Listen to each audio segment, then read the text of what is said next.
Pakistan stock exchange میں کاروباری ہفتے کے 5ویں روز جمعے کو مارکیٹ میں تیزی کا رجحان غالب رہا۔ P S x 100 index 31 points کے اضافے کے ساتھ 40,844 پوائنٹس کی سطح پر بند ہوا۔ مارکیٹ کا آغاز منفی زون میں ہوا۔ آج کاروبار کے آغاز سے کاروبار کے اختتام تک مجموعی طور پر 346 کمپنیوں کے حصص کے بھاؤ کا کاروبار ہوا، جن میں سے 170 کمپنیوں کے حصص کے بھاؤ میں اضافہ، 152 کمپنیوں کے حصص کے بھاؤ میں کمی، جبکہ 24 کمپنیوں کے حصص کے بھاؤ میں کوئی رد و بدل واقع نہیں ہوا۔ مارکیٹ ماہرین کا کہنا ہے کہ مارکیٹ میں اتار چڑھاؤ کا سلسلہ آئندہ بھی جاری رہے گا۔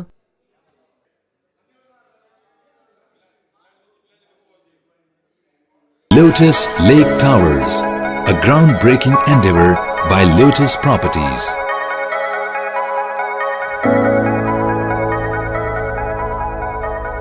پاکستان میں پہلی مرتبہ حالات حاضرہ کے مختصر مگر جامع پروگرامز، خبروں، تبصروں کے علاوہ دیگر سماجی، تجارتی، ثقافتی، تفریحی، معلوماتی، مذہبی، تعلیمی، صحت اور بچوں کے پروگرامز صرف TNN TV پر۔